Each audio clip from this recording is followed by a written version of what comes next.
Cela est bon et agréable à Dieu notre Sauveur, qui veut que tous les hommes soient sauvés et parviennent à la connaissance de la vérité. Si nous comprenons bien ces choses, nos vies seront transformées. Alléluia.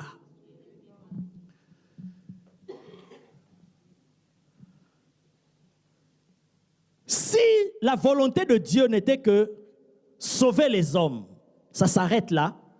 Ça veut dire, dès que tu reçois Jésus dans ta vie comme Seigneur et Sauveur, dès que tu donnes ta vie à Jésus, directement le jour même, à l'instant même tu as reçu Jésus, tu es baptisé, le Seigneur t'enlève et te ramène au ciel.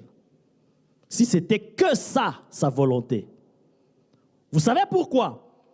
Parce que déjà, pour sauver une âme, le Seigneur, malgré sa toute puissance, ce n'est pas facile. Regarde-toi, quand est-ce que tu as reçu Jésus? Moi, quand est-ce que j'ai reçu Jésus? Avant de recevoir Jésus, nous avions mené une vie terrible. Et dans tout ça, le Seigneur voulait nous sauver depuis longtemps. Mais il a pris un temps, il nous travaillait, il nous prêchait, on était rebelles, on était incrédules. Jusqu'au jour où on est venu accepter le Seigneur. Donc ce n'est pas facile pour le Seigneur de sauver une âme. Ça lui coûte. Parce que si c'était facile, d'un clin d'œil, pouf, il sauve tous les hommes. Personne ne va en enfer.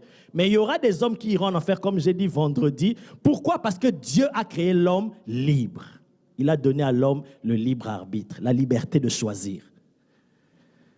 C'est à cause de ça que l'homme va se retrouver en enfer. Parce qu'il a été créé libre. Et donc, pour sauver l'homme, ce n'est pas facile parce que Dieu, il ne peut pas obliger l'homme au salut. Il doit lui parler, il doit le convaincre jusqu'à ce que l'homme accepte. Si l'homme n'accepte pas, Dieu ne peut rien faire. Et donc, vous imaginez combien c'est difficile pour Dieu de sauver une âme. Alors, si c'était seulement sa volonté de te sauver, alors dès que tu reçois Jésus, il te sauve, directement, il te ramène au ciel. Pourquoi? Parce que te laisser sur la terre, c'est un risque. Tu peux perdre le salut. Tu peux retourner dans le monde. Alors, il aura fait un travail en vain. Est-ce que quelqu'un est en train de comprendre? Donc, si c'était que ça, la volonté de Dieu de nous sauver, de nous délivrer, et ça s'arrête là, alors, ça serait avantageux pour Dieu. Quand tu es sauvé, directement, il t'amène au ciel. Pour que tu ne subisses plus de tentation et le risque de retourner dans le monde. Parce que vous savez tous que beaucoup de gens ont été sauvés, mais sont retournés aussi dans le monde. Et ils ont perdu le salut, malheureusement. Alors, si ce n'était que ça, la volonté de Dieu, que tu sois sauvé, que tu sois délivré, et ça s'arrête là, si c'était que ça, il t'aurait directement pris. Mais pourquoi il prend le risque de te laisser encore sur la terre? Comme il dit, tu es une brebis, tu es un agneau, mais au milieu des loups. En tant que père responsable, est-ce qu'il peut laisser ses enfants au milieu des loups? Non. Mais pourquoi il laisse?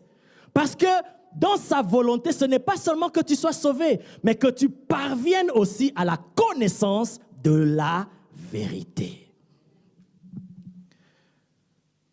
C'est que quand il te délivre, quand il te sauve, parce que la délivrance fait partie du salut, quand Dieu te guérit, quand Dieu te délivre, et après,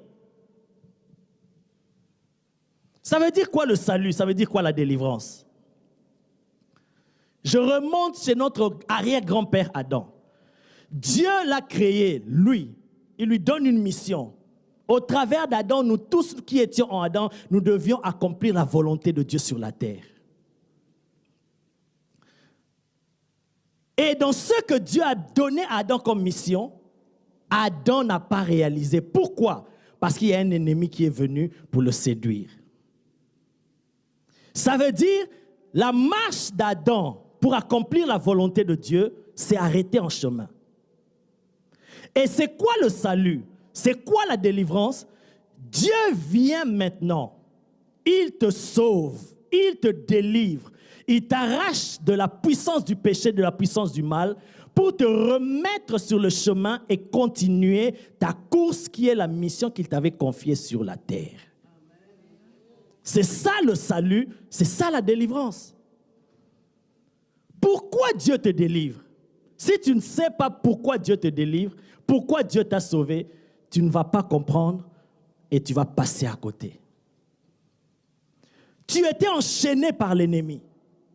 Tu étais lié par une maladie. Le Seigneur vient par sa puissance. Il te sort de là.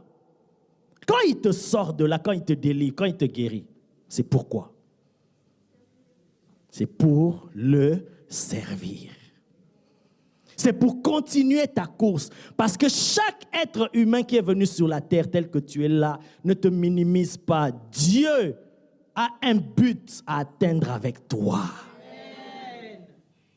Ne laisse pas le diable, ni les gens de mauvais cœur te faire croire le contraire, que tu ne sers à rien, tu es bon à rien. C'est faux. Dieu n'est pas un gaspilleur. Regarde même l'abeille. L'abeille, quand nous voyons l'abeille, nous tuons l'abeille parce que l'abeille nous fait mal, nous pique.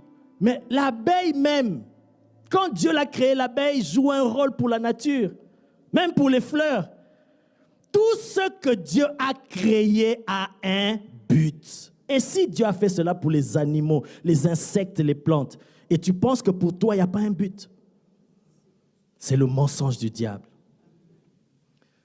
Ça veut dire que si Dieu te délivre, si Dieu te guérit, c'est pour que, ça veut dire, c'est comme quelqu'un qui était en train de courir, il est tombé.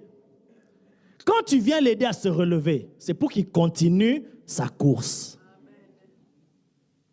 Ce n'est pas pour s'arrêter là et dire que on m'a aidé, on m'a relevé. Et après, c'est pour que tu continues ta course. Voilà pourquoi on nous explique que si Dieu a envoyé Jésus, le puissant sauveur de la maison de David, pour nous délivrer, c'est pour que nous puissions le servir. Si tu ne sais pas, tu vas abuser de la grâce de Dieu et Dieu te demandera des comptes. Voilà pourquoi beaucoup de gens reçoivent la délivrance. C'est bien la délivrance. C'est bien. Parce que Dieu t'a envoyé à faire des choses sur la terre. Et l'ennemi vient. Il te bloque. Il te met des blocages, des obstacles. Il t'envoûte. Il y a des chaînes. Il y a tout ça là qui t'empêche, qui devienne un poids sur toi, qui t'empêche de vivre des choses que Dieu a préparées pour toi. Alors Dieu, il vient, il te délivre, il te sort de là. C'est pour un but. C'est pour que tu le serves. Maintenant, servir là, ce n'est pas seulement pour devenir pasteur. Alléluia. Parce que beaucoup de gens se demandent, mais servir, je vais servir comment? Je vais devenir qui? Mais quand Dieu te délivre, quand Dieu te sauve, quand Dieu te guérit, deviens son témoin. Parle de ce qu'il a fait. Quand Jésus guérissait, à certaines personnes, il dit, va, dis-leur ce que le Seigneur a fait pour toi. C'est ça déjà le servir. Le servir aussi, c'est continuer ta course. Ça veut dire découvrir pourquoi j'existe. Parce que, bien-aimé, quand nous nous tiendrons devant Dieu, quand il nous demandera des comptes, c'est par rapport à ce qu'il t'avait demandé de faire sur la terre.